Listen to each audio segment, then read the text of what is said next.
T'as raison. Shavua Tov. Boker Tov, en ce dimanche 6 juillet et Yud du mois de Tammuz. Shiur offert pour l'élévation de l'âme de Esther Malka Batsara.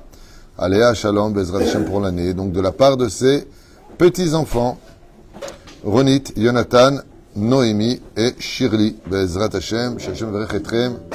Que chaque mot de Torah élève la Neshama Bezrat Hashem de Esther Malka Batsara. Ruach Hashem Tenachena Began Eden Elyon Bechol Shavot Imach. בכלל הרחמים והצלחות לכן יהי רצון ונאמר אמן. תהיה נשמתה צורת רוח חיים. בן רפואה שלמה לכל חולי ישראל, פצועי ישראל, חטופינו, חיילינו וכל עם ישראל בכל אתר ואתר. בן réussite pour vous tous. רפואה שלמה aussi pour מורתימי הקדושה והטהורה וכן מאיר סופן. רפואה שלמה צדיק. האישה עצמו אמרת רשל בת חנה. אילנה בת מרים. Top. On commence tout de suite notre shiur avec un sujet coaching ce matin. Allez. Coaching, motivation. Exactement.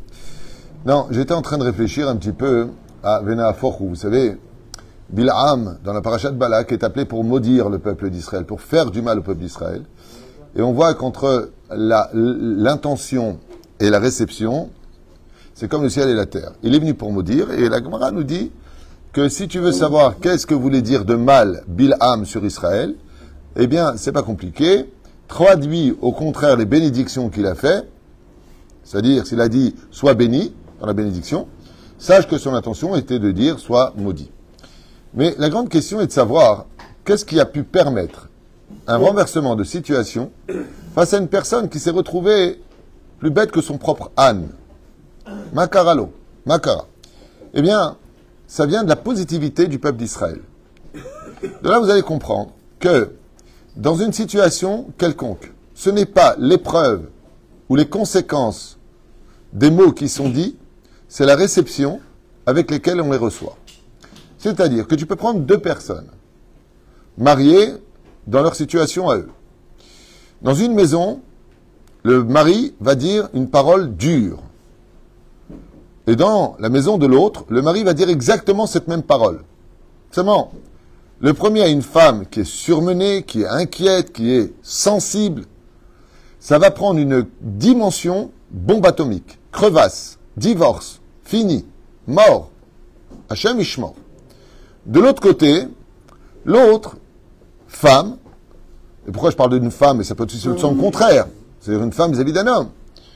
C'est une femme construite, qui est bien rangée dans sa tête, qui connaît son mari, qui a rangé son esprit, et donc tu rajoutes qui est sage, et qui, elle, va tourner avec une blague, avec un humour, quelque chose de dramatique.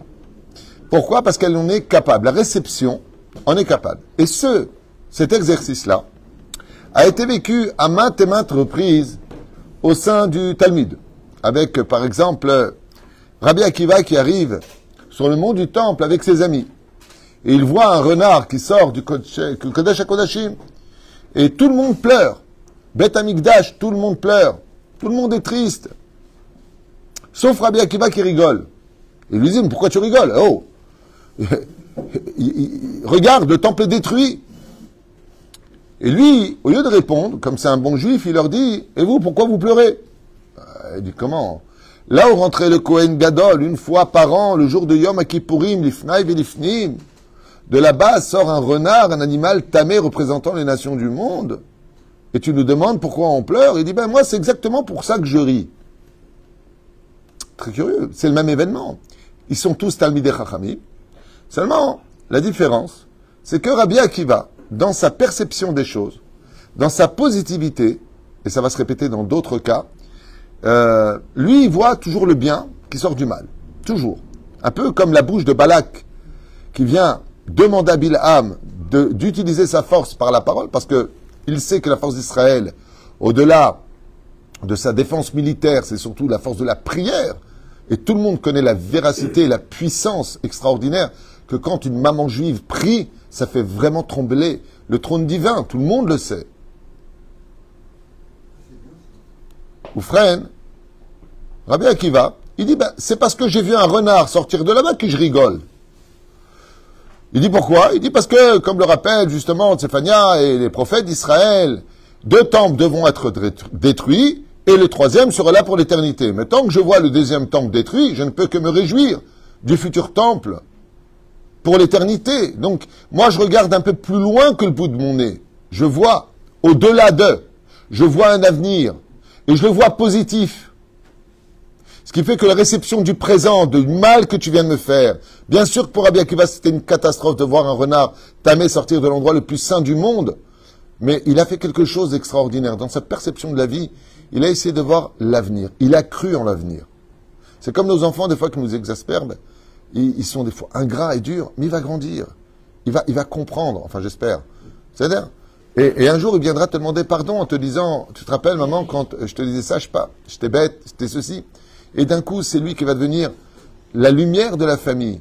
C'est lui qui donnera des conseils, et puis il va tenir même financièrement ses frères, ses sœurs. Il va être là pour tout le monde. C'est-à-dire que cette pierre qui nous dérangeait sur le chemin est devenue un phare qui éclaire les bateaux pour accoster à bon port. Et ainsi donc, les gens changent, la vie change. On m'a posé une question, Lionel, il m'a posé une question, j'étais en voiture, il m'a dit, est-ce que vous croyez un jour qu'il y aura la paix entre les Juifs et les Arabes? Oui, oui, c'est marqué dans la Torah, c'est pas moi ce que je pense. L'avenir, il n'y a que Dieu qui le connaît. Pourquoi je dirais oui, pourquoi je dirais non? Parce que la Torah nous dit que oui. La Torah nous dit qu'Ishmaël fait tchouva à la fin des temps, qu'il reconnaît Israël, qu'il y aura une paix sincère. Tant mieux, on verra. En tout cas, c'est marqué. La Torah ne se trompe pas. Donc oui, c'est pas ce que je pense. Et c'est ça qui nous permet de façon positive de continuer un combat au sein de la politique et de l'histoire géopolitique, de se dire qu'un jour, oui, il y aura quelque chose qui aboutira à quelque chose de grand. Comment?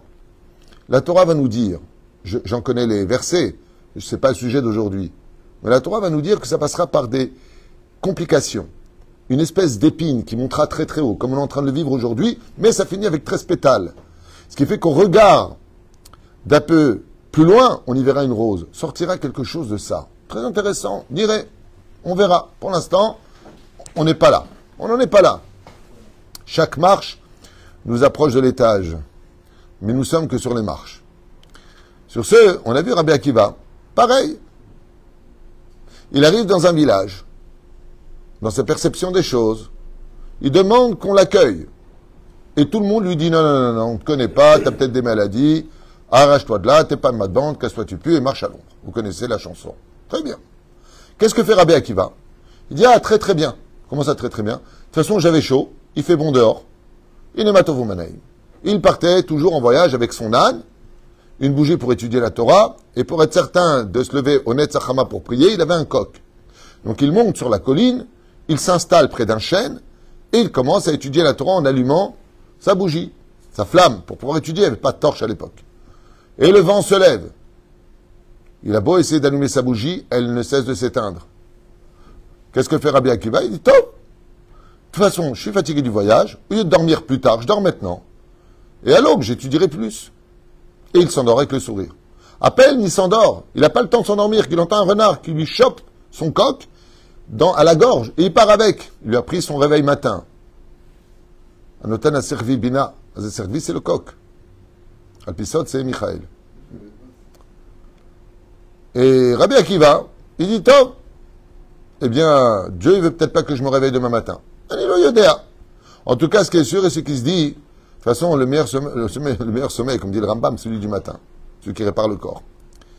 Il n'a pas fini d'essayer de commencer à dormir qu'il entend un félin, il utilise un lion, il utilise autre chose, peu importe, qui se jette sur son âne et qui part avec. Rabbi Akiva, il se retrouvait sans logis, sans bougie, sans coq pour le réveiller et sans âne pour porter ses affaires. Qu'est-ce que fait Rabbi Akiva? Il dit, ah, j'ai toujours le souci de savoir que mon âne ne se casse pas la jambe, et maintenant j'ai plus rien à perdre, je peux bien dormir. Et Rabbi Akiva s'endort, enfin, pour une fois, comme un bébé dans le berceau après avoir mangé son lait, après avoir bu son lait. Voilà qu'au matin, quand il se réveille, ce qu'il réveille, ce sont des odeurs de fumée, quelque chose à cramer. Il se retourne et qu'est-ce qu'il voit? Que tout le village a été envahi par 40 voleurs, qu'ils ont dépouillé tout le monde et ils ont brûlé toutes les maisons. Un massacre. Quand il voit ça, alors qu'il est surplombé de par la colline, il observe qu'à 2 mètres de lui, les chevaux des 40 voleurs sont passés à côté de lui. Et il s'est mis à danser. Il a dit Toda à la elle, heureusement qu'il n'y avait pas de lumière, il m'aurait vu, il m'aurait tué. Heureusement qu'il n'y avait pas mon coq. Ils auraient compris qu'il y a quelqu'un. Heureusement qu'il n'y avait pas mon âne. Heureusement. Qu'est-ce qui a donné à Rabbi Akiva la force de dormir parfaitement alors qu'il vient de tout perdre? C'est qu'il a dit, je vais voir au matin pourquoi Dieu a fait ça. Le mot lendemain, en hébreu, se dit mahar. C'est les lettres du mot rahem, qui veut dire miséricorde. C'est-à-dire que si tu es capable d'attendre demain, tu peux avoir mieux. Moi, je connais quelqu'un qui avait une voiture pire que celle de Colombo. Mais sincèrement, hein, c'est même comme il disait, viens, je t'accompagne, je regarde la voiture, je disais non. Non, il y a des limites. Là, non. Ouais. Et sa voiture l'a lâché, mais elle l'a lâché totalement, le moteur. C'est même le garagiste lui a dit non, faut pas changer le moteur, faut changer la voiture. Elle est morte. Une semaine plus tard, ou 12 jours plus tard, il a une voiture toute neuve. Il a béni le jour où son moteur il a grillé. Lama, on fera une voiture où t'es pas inquiet sur l'autoroute, toute neuve. Tu sors le cellophane. C'est-à-dire que des fois, il faut arriver au plus bas, du plus bas, du plus bas pour avoir le meilleur du meilleur. C'est d'abord que pourquoi? Parce que demain est un nouveau jour. Et nous, ce qui se passe, c'est qu'on se bloque au moment. On n'arrive pas à évoluer. On n'arrive pas à avancer. Et ça vient de la réception. Ce travail-là nous permettrait d'avoir une vie de meilleure qualité. Meilleure qualité. D'être capable de surmonter cela. Mais comment on ferait? Sur le domaine technique, chers amis, il y a ce qu'on appelle le bitul amochin. Toute la chassidoute, qu'elle soit de Rabbi Nachman ou de celle du Rabbi Lubavitch ou des autres, est basée sur ce qu'on appelle le bitul amochin. Je vais expliquer, vous inquiétez pas. L'annulation de l'analyse et du cerveau. Dans la vie, des fois, c'est comme la lumière dans une maison. Est-ce que les lumières sont toujours allumées à la maison? Est-ce que le masgan est toujours allumé à la maison? Non. Il faut le laisser se reposer. Si je veux avoir une vie de qualité, elle doit être au rythme de ma présence. Je suis présent ou je ne suis pas présent. Quand je ne suis pas à la maison, qu'est-ce que je fais? J'éteins les lumières et je ferme la porte à clé. Quand je suis à la maison, j'ouvre la porte et j'allume les lumières. Selon la nécessité de mon déplacement, je vais agir dans ce fonctionnement. C'est exactement comme ça qu'on doit réagir face aux situations. Regardez la paracha que nous venons de lire. Moshe Rabbeinu, dans la paracha de Chukat, frappe le rocher, alors que Dieu lui demande de parler avec le rocher. Vous savez ce qui a été de plus grave dans cette histoire? C'est qu'il a enseigné pour les générations qu'on a le droit de ne pas être d'accord avec Dieu. Et ça, c'est un drame. Parce que si tu veux connaître la Torah, comme dit le Chida Kadosh, pourquoi Dieu a-t-il donné la Torah dans le désert? Parce que c'est la terre la plus humble. C'est la plus annulée de toutes les terres qui existent. Mais c'est celle qui donne du pétrole et qui abreuve le monde par ses extraordinaires capacités de créer du caoutchouc, de créer de l'essence, du kérosène. Grâce au pétrole, on arrive à faire de bonnes choses. Ouais, mais elle vient d'où? Du désert, de la terre, des profondeurs, même de l'océan. Pourquoi Dieu a choisi le Sinaï? Parce que c'est la plus petite des montagnes. Pourquoi Akadosh Baruch Hu a choisi Moshe? Parce que c'est l'homme le plus humble. Et comme le dit Chazal, pourquoi est-ce qu'il a choisi le peuple d'Israël? Parce que c'est le plus petit des peuples. C'est un peuple humble, le peuple d'Israël. Rempli d'amour et d'humour. Enfin, pour ceux qui veulent bien l'entendre. Mais la reine qui est au misé, en résultant de cela, ce qui va se passer, c'est que Moshe Rabbeinu va placer son intelligence avant l'écoute. Il va transverser la phrase magique de Naaseh Venishma. Mazé Naaseh, quand vous avez un enfant, vous n'allez pas lui commencer à lui expliquer, à l'époque c'était comme ça, quand nos parents nous disaient va au lit, on y allait sans discuter. Hein. Tu te rappelles? Je dis pas, aujourd'hui c'est non, je suis pas fatigué. Non, j'ai lu sur un article, on a besoin de 6 heures ou 8 heures. Donc là, j'ai dormi 2 heures cet après-midi. Donc, papa, va au lit, là, va dormir. Tout se négocie. Tout doit se faire. Bah, il y a quelqu'un qui est parti voir un grand Mekoubal, à l'époque des vrais Mekoubalim, à l'époque du Rav Shteyman, à l'époque du Rav Ovadia, Baba Saleh, le Rabbi Lubavitch, Gdolé Israël, le Rav Ben Sion Abba Shaoul. Il est parti le voir, il lui a demandé une bracha. Quand il lui a demandé la bracha, ouais, il lui a dit, oui, mais pourquoi vous me dites comme ça et comme ça? Et vous croyez que ça va marcher? Le Rav, il lui a dit, toute la bracha que je viens de te faire, c'est annulé. Il lui a dit, non, pourquoi? Pourquoi vous dites ça? Il lui a dit, parce que si tu avais simplement dit Amen, Dit Gemara, c'est pour. Mais maintenant que tu as commencé à placer le sechel avant la emuna, avant d'avoir mis ta emuna, qu'est-ce que tu as fait? Tu as mis ton intellect. Et l'intellect n'aime pas la emuna. La emuna est au-dessus de l'intellect. Comme c'est marqué dans le 111e Teilim, verset 10. Reshit chokhma irat Hashem. Le début de l'intelligence, c'est la crainte du ciel. Et toi, qu'est-ce que tu as fait? Tu as commencé à réfléchir. Bon, alors si je vais à la plage, c'est mélangé, mais je me mets de côté et je ne regarde pas. Mais il y a des clipotes. Est-ce qu'on a le droit, est-ce qu'un rave va te permettre d'aller à la plage mélanger? Non. Reshit chokhma irat Hashem. Mais toi, qu'est-ce que tu fais? Oui, mais alpi alacha, j'ai le droit de... C'est à cause de ça qu'Agmara nous dit dans Masechet Gitin, Bedaf Nun Het. Pourquoi le Beth Amikdash, il a été détruit? Maasiba. Pourquoi il a été détruit, le Beth Amikdash? À cause d'une histoire où on a placé l'intellect avant la crainte du ciel. C'est-à-dire qu'al pi halacha, il n'y a aucune erreur. Mais selon le Moussar, il y a une très grave erreur. Et donc, si je place mon intellect... Mais t'as vu comment il me parle? T'as vu ce qu'il m'a dit? Ah, mais attends, moi je suis pas idiot. Moi, on me la fait pas à moi. Akadosh Baruch Hu, il nous dit, d'abord la chokhma, la sagesse, la vraie sagesse du recul. Ne réagis pas. Pourquoi? Si tu veux analyser alors, pourquoi est-ce qu'il t'a dit ça? Est-ce qu'il a été vengé de quelque chose? Est-ce qu'il n'était pas bien comme il a dit? Est-ce que c'est son caractère que tu viens de te réveiller? Anilo Yodéa. Mais ce qui est sûr, c'est qu'en prenant du recul à chacune des réflexions, tu verras que Béhémet, ça peut s'arranger. Comme vous savez, toutes ces personnes qui, dès que tu touches à leurs enfants, ils deviennent fous, aveugles. Au lieu d'appeler, de dire voilà, j'aimerais une réunion chez le directeur avec les parents de l'autre enfant qui a frappé mon fils. Quoi? Il débarque. Hé, tu le frappes. Toi, je te préviens. Le père Ismaël, pourquoi vous parlez comme ça à mon fils? Ouais, il frappe mon fils, vous savez pas éduquer votre enfant. Ah ouais, vous avez vérifié le vôtre. Waouh! Deux enfants qui se disputent de façon tout à fait normale. Et c'est commun de voir des enfants qui se disputent, qui se chamaillent, qui se donnent des coups dans une école. Tu as les parents qui vont donner de ce petit caillou un volcan. Un volcan. Et sur les réseaux sociaux, et sur les WhatsApp, et des insultes. Tout ça, pourquoi? Alors que les enfants, ils ont déjà fait la paix, eux. Ils sont copains, ils se donnent des bonbons. Les parents sont en train de se déchiqueter. Lama. Parce qu'ils ont perçu les choses avec leur intellect. Et Moshe est puni à cause de ça. Surtout si tu montes en Israël et que tu penses que c'est ton intelligence qui va t'apporter des choses, tu te trompes. Comme l'a dit le roi Salomon, Echacham Mikol et Adam, Lo Achacham Akesef, Lo Kesef la Chacham. Ce n'est pas parce que tu es intelligent que tu auras de l'argent. C'est ce que Dieu décide. Hachem Zanum Farnes la Kol. Ce n'est pas ton intellect qui te donne de l'argent. Hein? Ilan, combien de fois on a rencontré des gens qui ont dit oh, moi je sais y faire, et d'un coup ils n'ont plus rien. Alors tu sais plus y faire? Ouais, j'ai perdu Baraka. J'ai perdu. Ah, maintenant ça vient du ciel. Ah, ben, c'est personne qui est parti voir le Rav Kanievski. Alava Shalom. Il a fait la queue, il a attendu, il arrive devant le Rav Kanievski, qui avait son shamash, ou son fils, qui lui criait à l'oreille, parce qu'il n'entendait pas très bien, ce que voulaient les uns et les autres. Alors il dit voilà, Kvod Harav, je viens vous voir parce que je suis sur une très belle iska d'acheter une maison. Est-ce que je peux avoir une bracha? Et le Rav Kanievski, il lève les yeux comme ça, il le regarde un instant et il dit va chez le coiffeur.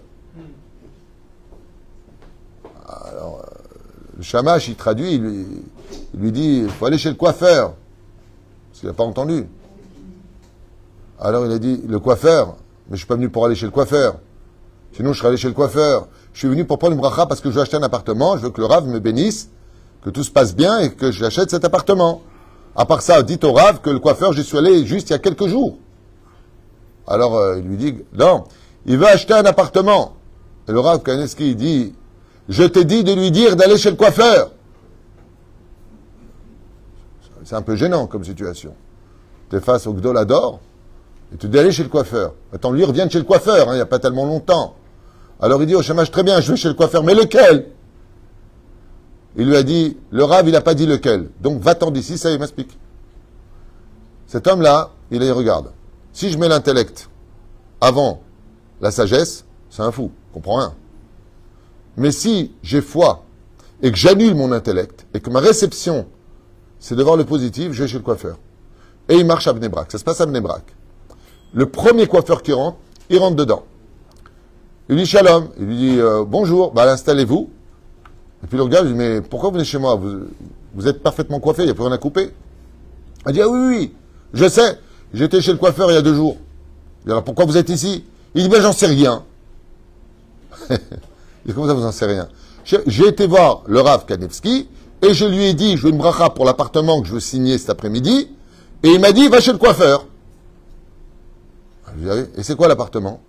Tel endroit. Et qui est la personne qui vous le vend? Il lui a dit surtout pas, mais surtout pas, vous n'avez pas entendu? Surtout pas. C'est un arnaqueur. C'est quelqu'un qui essaie de vendre la maison, il a changé la serrure. Les propriétaires vivent aux États-Unis. Et il essaie de vendre la maison, vous allez lui donner une avance cet après-midi. Il lui a dit oui. Il lui a dit vous allez lui donner cette avance, vous n'allez plus jamais le revoir. Pourquoi comment on dit en hébreu raconte? Raconter. Comment on dit en hébreu raconter? Les sapères. Comment tu appelles un coiffeur? Ça part. C'est celui qui est au courant de tout. Parce que pendant qu'il coupe les cheveux, les gens racontent leur vie. Et il y a une personne, juste avant, qui est venue lui dire qu'il a payé ce soi-disant agent qui vend des maisons. Et bah les saperlo. Alors le Rav Kanevski, quand il est venu, il a dit pour une maison, va chez le coiffeur, c'est mieux. Perouche Davar, va te renseigner et comprends. Il lui a dit simplement va chez le coiffeur. Parce que les tzadikim n'ont pas besoin de trop raconter. Si tu viens me voir, si tu me fais confiance. Si tu me fais confiance, ne réfléchis pas. Une histoire qui s'est passée avec Rabbi Moshe Ederi Zatzal, mon Rav. Vous savez, il y a des gens, ils n'ont rien à faire de leur vie, ils charrient tout le temps. Alors, la chariade, elle peut être très agréable quand elle est parfaitement cadrée, légère, et en même temps non critique. Il y a des chariades, comme disait le Rabbi Lubavitch, 50% de ce qu'il pense, il va le dire sous l'égide du rire. C'est-à-dire qu'il va rigoler en te disant ce qu'il pense. Dans le cas où tu le prends mal, je rigole. Voilà, c'est le joker. Je rigole. Dieu n'aime pas les charrieurs. Sachez-le. Les charrieurs font plus de dégâts dans leur chariade, blessent beaucoup plus que ce qu'ils me font rire. Le pire, c'est qu'ils provoquent la moquerie des autres sur des points sensibles concernant celui qui a été moqué. Un jour, j'étais chez Rabbi Moshe Ederi, et on était très charrieurs dans les années 82, 83, très très charrieurs. Quoique encore aujourd'hui. Hein. Surtout les Tunisiens, on aime bien charrier. C'est la vérité. Des fois c'est pathétique, c'est trop. Et c'est comme les diamants. Les diamants, ce qu'ils ont de magnifique et qui les font briller particulièrement, c'est qu'ils sont rares. Une chariade rare, elle prend un peu de valeur. Mais quand elle est répétitive, elle noie celui qui les écoute. C'est fatigant. C'est saoulant. Avec toujours cette phrase, je rigole. C'est bleed alors. Ah, je rigole. Je rigole sur ta tronche. Sur quel coulam. Et il y a quelqu'un chez Rabbi Moshe Ederi qui dit, de toute façon, toi, vas-y, t'es blindé, toi, t'es blindé. Et la personne l'a très, très mal prise. Ouais, pourquoi tu dis ça? T'es au courant de rien. C'est parce que je galère financièrement. Et Rabbi Moshe Ederi, quand ils sont partis, ces deux personnes-là, moi, je suis resté près de lui. Il m'a dit, qu'est-ce qu'il est bête alors? Je pensais de qui il parlait. Je pensais qu'il parlait de celui qui a fait la chariade. Non, il parlait de celui qui l'a mal pris et qui s'est plaint. Alors je lui ai dit, ah pourquoi le pauvre? Il se fait charrier, il passe des moments très durs financièrement. Il lui a dit, parce que s'il avait été positif et qu'il aurait dit simplement Amen, sache que l'ange qui était à côté, dans la journée, il aurait été riche. Il fallait simplement qu'il prenne bien les choses. Toutes les épreuves qui tapent à notre porte vont dépendre de la réception, positive ou négative. Si elle est positive, en sortira un bien. Si elle est négative, tu viens de créer le mal de cette conséquence. D'où le fameux Gamzo Letova. D'où le fameux. Surtout qu'on sait que tout passe. La question, c'est comment y accéder. La question, c'est comment y arriver. Il faut savoir que dans le cerveau se trouve le degré de Neshama. C'est-à-dire la Neshama royale, le plus haut degré. Au niveau du cœur, où il y a du bien et du mal, se trouve le Ruach. Et le Ruach, il peut être positif et il peut être négatif. Si on expliquera dans le cours de Shlom Bayit, on commence une série de cours, si je veux, mardi soir. Quand quelqu'un dit « je t'aime », il est très important de poser une question. Comme j'ai eu une fois un khatan qui m'a dit « je sais pourquoi tu te maries avec elle ?» Il m'a dit « parce que je l'aime ». Ce qui est une réponse absolument nulle. comme réponse. Parce que pour aimer, il faut savoir ce que ça veut dire aimer. Hein. Et deuxièmement, je lui ai posé une question colle. Je lui ai dit, tu l'aimes du cœur droit ou du cœur gauche? Tu l'aimes avec ton Yetzeratov ou ton Yetzerara? Il m'a dit, je sais pas. Je lui ai dit, alors le jour où tu sauras, tu viendras me voir. Et c'est très important de comprendre de quoi on parle, mais ce n'est pas le sujet d'aujourd'hui, c'est mardi soir. On va parler de l'amour. Définition de l'amour avant de se marier, bichlal. J'aime, oui, mais j'aime aussi le poisson quand il est mort dans mon plat. Hein. J'aime, oui, j'adore ça. Ah oui, ben, il est mort. C'est-à-dire si tu aimes l'autre pour le tuer, effectivement, c'est pas de l'amour. Mais la reine, il faut faire deux choses. Le nitouk. Qu'est-ce que c'est le nitouk? Être capable de séparer son intellect, d'être capable de séparer son intellect face aux situations. Dès que j'ai les sentiments qui montent, les émotions qui montent, mon système nerveux qui se met en application, une panique qui s'installerait en moi, je dois absolument réveiller ma neshama. Pour que ma neshama qui, elle, du monde d'en haut, et qui a une panoramique extraordinairement large sur la situation, va me permettre de prendre du recul. Et c'est incroyable parce qu'en psychologie, ouais, donc si on parle en hébreu, pour pouvoir retrouver l'état d'âme, de prendre du recul, il faut que je fasse des exercices de neshima, de respiration. C'est fou, hein? Tu retiens ta respiration, 6 secondes, après, en gonflant ton ventre, il ne faut pas que ça vienne des poumons, pour oxygéner tout son système intérieur, et prendre du recul. Comment on dit en hébreu? Targile neshima. Les exercices de l'âme, en réalité, traduction littérale, de respiration.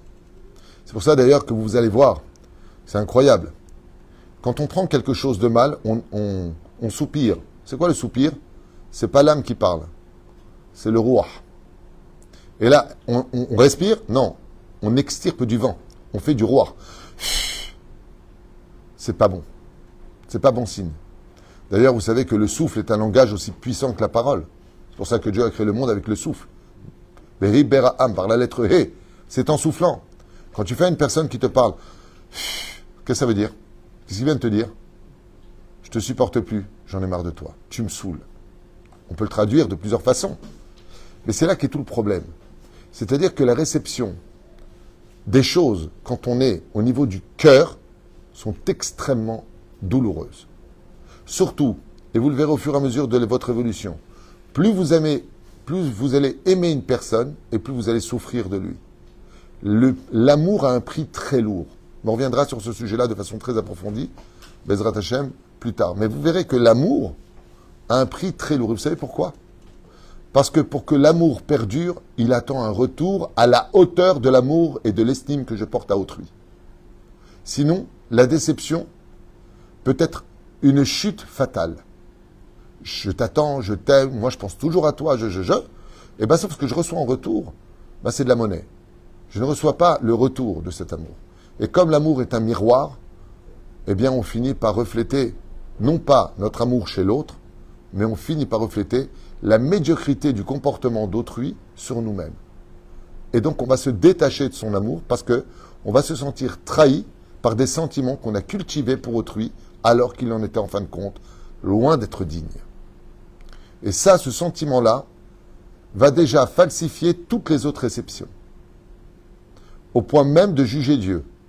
Alors si de ne pas s'annuler au niveau du sechel est très grave, Reshit Rochma Yirat Hashem, Naaseh Venishma, fait d'abord et comprend ensuite, c'est-à-dire ce qu'on appelle en français l'obéissance.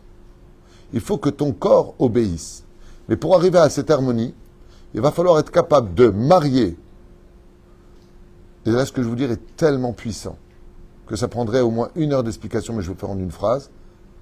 Il faut être capable de marier son cœur à son intellect. Il faut qu'il soit marié.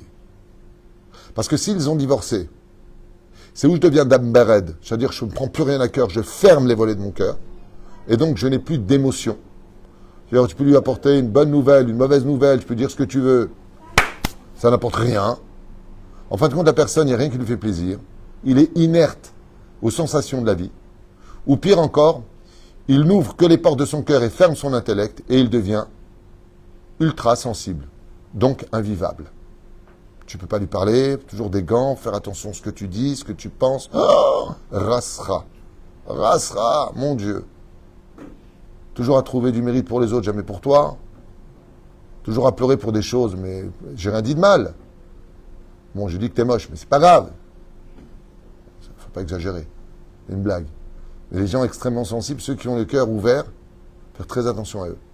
Ce sont des gens qui peuvent devenir extrêmement cruels, je sais pas comment on dit, peu importe, dans leur retour. Parce qu'ils sont entiers. Quand ils aiment, c'est à l'extrême. Donc quand ils veulent du retour, c'est à l'extrême. Mais tu n'es pas lui. Donc c'est mal perçu. Parce qu'eux, ils ont élargi quelque chose dans lequel tu n'as rempli qu'un tiers ou un quart, voire une moitié de cet environnement qui est son cœur. Et ça, c'est extrêmement grave, parce que ça veut dire que ta réception sera toujours déçue. Parce que quoi que tu fasses, c'est jamais ce qu'il fallait. Et tout ça, c'est ce qui va précéder le don de la Torah. Ce qui a permis aux enfants d'Israël de recevoir la Torah, c'est d'avoir accepté de la recevoir dans le désert, là où il n'y avait rien, avec un peu de manne, un peu d'eau de Myriam. Si on était capable de se retrouver heureux face à ce que l'on avait, alors on ne peut que s'enrichir de l'avenir. Un homme a mal parlé avec sa femme. Il y a deux façons de voir les choses. Qu'est-ce que j'ai fait d'épouser cet abruti? Qu'est-ce qu'il est teubé? Qu'est-ce qu'il est... Et il y a une autre façon. Ah, c'est dommage qu'il ait parlé comme ça, mais grâce à Dieu, je suis marié. C'est bizarre, hein? C'est deux façons de voir les choses. D'un côté, c'est vrai que j'ai un mari peut-être qui est blide, ou une femme qui est rkik, ça peut arriver. Mais Todalael, au moins, je suis marié. Qui peut dire cette phrase-là? Ces femmes qui, à l'âge de 30, 40, 50 ans, ne sont toujours pas mariées. Elles te diraient, elles, volontiers, je préfère avoir un mari qui comme le tien, au moins avoir quelqu'un avec qui partager des choses, avec qui faire l'amour, avec qui manger, avec qui voyager. Avec qui s'envoler. Ouais, c'est pas mal. Et avec qui se disputer. Et avec qui se disputer aussi. D'accord? Il n'y a que des célibataires qui disent ça, c'est marrant. Mais la reine, Zainyan, est-ce que je vois le positif ou est-ce que je vois le négatif? Et pour pouvoir faire cela, je dois arriver à cet extraordinaire mariage entre mon cœur et mon sechel, comme un peu, je dirais, le coup droit au tennis et le revers au tennis. Vous savez pourquoi? Parce que quand la balle est à droite, il faut que je tape en coup droit. Et si la balle a été vidée à gauche, il faut que je renvoie un revers pour pouvoir lui rendre la balle. Si je tape de l'autre côté, la balle passe à côté, je ne l'ai pas eu. Pour pouvoir vivre heureux sur Terre, il faut décider dans une discussion si on vient avec l'intellect ou avec le regesh, c'est-à-dire avec les émotions, les sentiments. Si j'arrive à mêler les deux ensemble, je suis parfaitement équilibré. Mais c'est très dur. En psychologie, dans le monde de la Kabbale, je ne parle pas de psychologie, de Freud ou d'autres, quand le corps a un cœur qui est séparé de l'intellect, c'est le Satan qui s'installe entre les deux. C'est-à-dire que tu vas créer un espace libre entre la sensation, les émotions, les nerfs, la sensibilité et le côté intellectuel. Si tu crées cet écart sans avoir ce contrôle d'autorisation, et dans quel sens l'autorisation se fait, alors écoutez bien, c'est important, il est impératif que ce soit l'intellect qui donne l'autorisation au cœur de se la ramener. Si c'est le contraire, tu as une vie de très mauvaise qualité. Si c'est ton cœur qui te dit, bon allez, redeviens cérébral, c'est une raison pour laquelle on dit très souvent, chez Lo Hasani Isha, parce que la femme, elle est regesh. La femme, elle est cœur, elle a des sentiments, elle a des émotions, qui sont beaucoup plus développées que chez les hommes, qu'on appelle d'ailleurs le sixième sens. Elle ressent des vibrations. Et ça, c'est très compliqué pour elle. Chez Lo Hasani Isha, parce qu'une femme souffre toujours intellectuellement plus qu'un homme. Parce qu'elle est inquiète, parce qu'elle a peur pour l'avenir, elle a peur pour ses enfants. Tandis que nous, on est plutôt cérébral dans ce domaine, on est extérieur. D'ailleurs, ce qui est très fatigant pour une femme, c'est le comportement d'un mari qui voit jamais le mal nulle part, qui est jamais inquiet de rien. Ça peut être rassurant, mais à un moment, on se dit peut-être qu'il est responsable. Parce que la femme, dans son univers, n'est pas un homme. Et un homme n'est pas une femme. C'est d'ailleurs là qu'est toute la magnificence du couple. C'est là, les opposés complémentaires. Il faut qu'ils se complémentent. Donc l'homme rassure la femme, tout simplement. Donc c'est encore un sujet de couple. Juste que quand, je finis avec ça pour les questions, quand c'est mon intellect à moi qui donne la permission à mon cœur de s'ouvrir à aimer, il est certain que mes yeux qui sont reliés au cœur et au cerveau, donc ma vision des choses sera positive. Et c'est comment on conclut dans la Torah, c'est magnifique. Comment s'appelle la première lettre du mot cerveau? Même, moach. La première lettre du mot cœur. Lamed, lève. La première lettre du mot kaved, le foie, là où se trouve le nefesh. C'est kaf. Si ça commence par mon cerveau qui me donne des ordres, c'est mon intellect qui va me diriger en me disant « Maintenant tu te tais et tu fais de tout ton cœur ». C'est lui qui dirige ma vie. C'est pour ça qu'une personne sage en hébreu s'appelle un chacham, qui veut dire quoi? Un intellectuel. Un chacham, c'est celui qui pense avant de laisser ses émotions s'exprimer. Eh bien, ce qui va en résulter, c'est même la raf. C'est quoi les lettres? Meler, tu es un roi dans ta vie. La réception font de toi un roi. Mais, si chas v'shalom, d'abord tu as le sang qui te monte, le foie, qui ensuite éveille tes émotions, coup de sang, colère, et ensuite seulement après tu penses, ça fait kaf, lamed, même. C'est quoi? Kloum. Ça veut dire quoi? Tu deviens rien dans ta vie. En hébreu, kloum. Kaf, lamed, même. Kloum. Tu n'es rien. Comme ça nous expliquent les chachamim.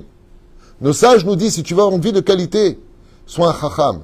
Ou au minimum, l'élève de la chokhma. Talmid chacham.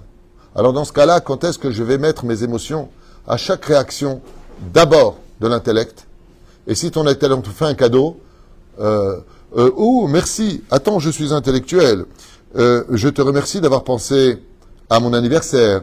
Et merci pour ce cadeau. J'espère qu'il ne t'a pas coûté trop cher et qu'il m'ira bien. C'est fatigant, c'est horrible, tu as l'impression d'avoir un robot.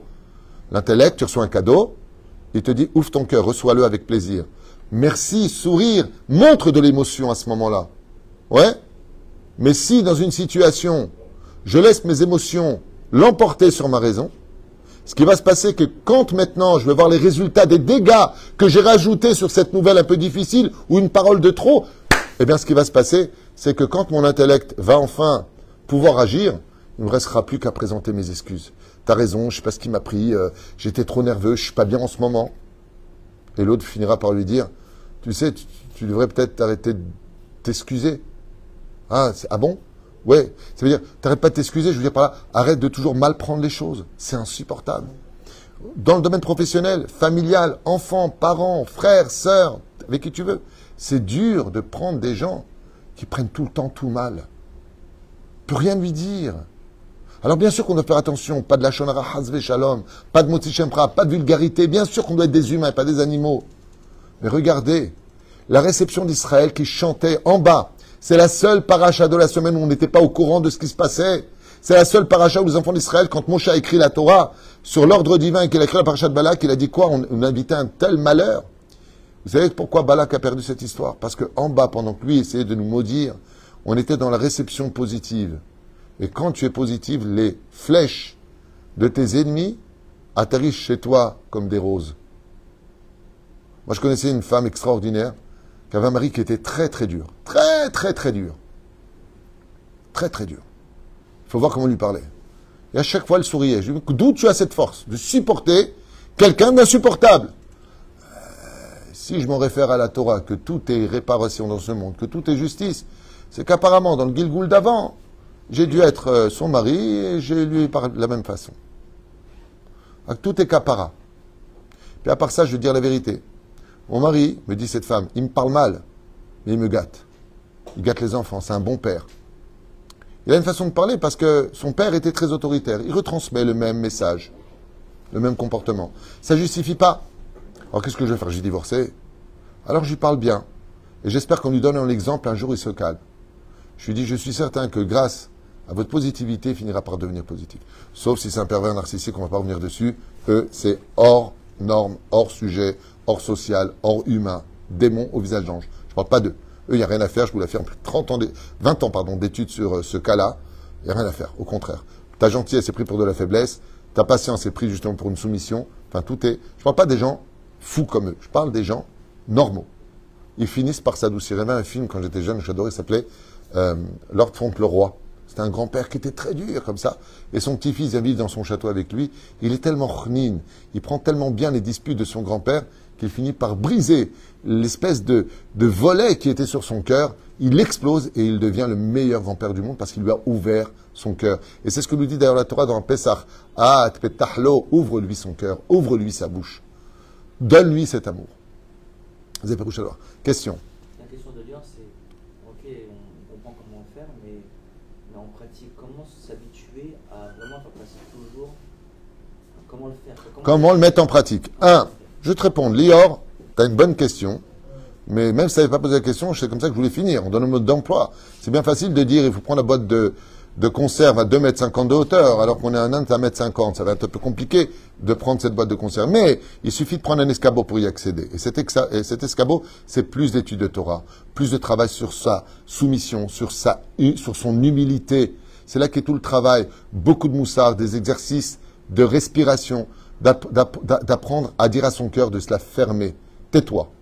Quand tu rentres une personne, tu la vois venir, c'est une bombe atomique. Tout de suite, je l'aime, j'ai craqué, je suis avec elle, je lui ai demandé sa main, le mec, il a fait un rendez-vous, il croit déjà qu'elle va l'épouser. Mais où tu vis? Dans quoi tu vis? Il parle avec des émotions. C'est comme toutes ces personnes qui disent, j'adore, mais je suis fou. Vous savez, j'ai toujours été choqué, je vous dis franchement, par les stars qui ont des fans. Vous savez ça? Je vais raconter une fois quelque chose qui m'a presque fait vomir. J'étais en train de voir une vidéo d'Elvis Presley, avec 1 million de personnes, je ne sais pas combien de monde, peu importe, c'est bondé. Et Elvis Presley était un peu plus gros, un peu plus obèse à cette époque, et il commence à transpirer à un tel point que ses yeux lui font mal. Il prend son écharpe et il s'essuie tout le visage de cette sueur, et d'un coup il le jette au public. Et là, il faut voir, quand ce foulard arrive, la bagarre entre les femmes qui le mettent sur leur visage, qui l'embrassent. Rabotaï, où est l'intellect? Où est le cerveau? Vous êtes devenus fous. Les gens sont fous. C'est pareil pour l'histoire que nous vivons ici. L'histoire de l'antisémitisme international ne vient pas de l'intellect. Il vient de la sensibilité du Regesh. Ce qui fait que je vais m'aveugler de l'objectivité du problème. Parce que de toute façon, quand on n'aime pas une personne, il n'y a pas d'explication à attendre. Je t'aime pas. Donc quoi que tu dises, je t'aime pas. Tu peux me prouver, je t'aime pas. Parce que les médias fournissent exactement les photos qui toucheraient les sensibilités, sans se renseigner d'où viennent réellement ces photos. Est-ce qu'elles datent d'aujourd'hui? Est-ce qu'elles viennent d'un autre pays? Comme ils ont montré la photo d'un enfant, ça a été montré dans les réseaux sociaux, prouvé, c'est un enfant qui a été maltraité en Syrie, qui n'a rien à voir avec nous. Donc, est-ce que le combat des photos, les médias des photos, sont là pourquoi? Pour sensibiliser. Nous, on a le 10 du mois à payer. Alors, je pourrais montrer les photos de plein de personnes dont tu es au courant, Lionel, qu'on aide tous les mois, des familles totalement démunies. Mais pourquoi? Pour toucher les cœurs? Moi, j'ai pas envie. Moi, j'ai envie que si on aide Oel Moshe pour le 10 du mois, ce soit avec Bezrat Hashem, la Yirat Hashem. J'aide parce que j'ai confiance. Parce que si tu n'as pas confiance, ne te laisse pas avoir par des photos. Il y a beaucoup d'arnaqueurs qui montrent des choses pour dire faites des dons et tu finis en dindon. Moi, j'ai pas envie de ça. Moi, je préfère que les gens viennent donner de tout leur cœur parce que leur intellect me fait confiance. Parce qu'ils savent que chez nous, c'est 100% Torah. Parce qu'ici, il y a des Talmidei Chachamim. On ne fait pas l'aumône, on fait la tzedaka, tzedek, qui veut dire justice. Alors, les exercices, faites du sport, dit le Rambam dans les Chodéot, faites des exercices de respiration. L'Aïd Bodédout aide, même sur le domaine scientifique, c'est prouvé que de parler avec le ciel, BML, j'ai entendu un magnifique reportage d'un des plus grands psychiatres aux États-Unis qui a dit que le ciel dégageait une énergie si positive qu'elle renouvelait les neurones, le rire, la joie. Fais du sport. Pas besoin d'avoir une tonne d'amis. Sors avec un seul ami. Un ami, pas un sale ami. Je ne vois pas d'un saucisson. Un vrai ami. Quelqu'un de positif. Quelqu'un qui, quand il donne des conseils, c'est pour ton avenir, pour ton bonheur. Et encore, il faut qu'il soit selon la halakha, le moussard, c'est-à-dire la moralité juive. Il y a tellement de choses à dire que ça prendrait des heures. Mais si tous les jours il fixe du moussard, qu'avant d'agir, il pose la question à Chacham, ça fait partie du matkon, de la recette. Bon, tu sais quoi? Est-ce que je lui mets une droite ou je fais quoi? J'ai eu ce problème ici, moi, avec quelqu'un qui m'a arnaqué. Ok? Il y a très longtemps. J'avais envie vraiment d'agir, de faire quelque chose. J'ai été voir mon Rav. Mon Rav me dit, pas du tout. Ce que veut le Satan, c'est que tu perds ton temps avec cette personne au lieu de créer le kollel. C'était quand je suis arrivé il y a 18 ans ici à Ashdod. Ouais. On a créé le kollel, je ne me suis pas occupé de cette personne. Shem Yishmor Virachem. J'aurais pas pu lui apporter plus de mal que ce que le ciel lui a fait comme épreuve. Shem Yishmor Virachem. Et nous, qu'est-ce qu'on a fait ici? On a créé 30 Avrechim qui étudient, qui sont devenus Dayanim. Je fais comme il a dit mon Rav. Et ça, c'est quelque chose d'extraordinaire. Parce que toi, quand tu as envie d'agir, quoi, je vais me laisser faire, moi, va voir ton rave. Chacham, Maou Omer. Et ce hu dont on parle, c'est Venafor hu. Si tu veux renverser une cédule, Venafor hu, Mazé hu, hu Aya Omer. Quand tu vas étudier un Chacham, il va te renverser ce qu'il y a de difficile en positif. Quelqu'un, je finirai avec ça. Il a eu un enfant, une histoire du Baal Shem Tov, on est après Motzei Shabbat, il a eu un enfant qui n'a qu'une grave maladie. Et cette grave maladie laissait l'enfant handicapé, il ne pouvait pas bouger, il ne pouvait pas ceci. C'est lourd pour les parents. Sur l'avenir, comment, qui va se marier avec, c'est quoi son avenir, c'est-à-dire à quoi ça sert, mais c'est dur. Ils ne sont pas sur le Baal Shem Tov, pour qu'ils fassent une bracha. Quand le Baal Shem Tov les a vus, il s'est levé devant eux. Le Baal Shem Tov. Ezesrout, il leur a dit. Ezesrout. C'est vous que Dieu a choisi. Il dit, Kara. Il dit, il y a 100 ans en arrière, il y avait un tzaddik, Yesod Olam. Il devait compléter une mitzvah. Et ça fait des années qu'on cherche des parents dignes de recevoir cette neshama si pure qui n'a jamais fauté. Et elle est venue chez vous. Alors, pourquoi elle est venue coincée comme ça dans un monde tellement moukbal? Le Baal Shem Tov a dit parce que la condition qu'il a demandé dans le ciel pour descendre, c'est qu'il ne puisse faire aucune avéra, aucun péché. Rends-moi moukbal, puisque je suis quitté mitzvot si je suis moukbal, parce que je suis venu réparer une seule chose. Et il cherchait qui seraient les parents qui ont dit, et c'est vous qui avez été choisis. Ils sont partis de là-bas, le père et la mère, la plus belle nouvelle du monde ils ont reçue. On a un tzaddik, n'allez pas me croire. Dans l'histoire, c'est marqué que les gens, maintenant, quand ils voulaient une bracha, ils venaient voir l'enfant. Et l'enfant qui était pur et qui était d'une neshama de très haut niveau, il faisait des brachot aux gens. Ils se sont enrichis, les gens, ils faisaient des dons, ils faisaient des brachot. L'enfant était devenu la lumière de leur vie. Quelle différence entre avant et après? Ils ont annulé le regesh, ils ont laissé l'intellect. L'intellect de la Torah, c'est celle qui permet à l'homme, la prochaine fois, de parler avec le rocher et de ne pas le frapper. Kol tuv v'litraot.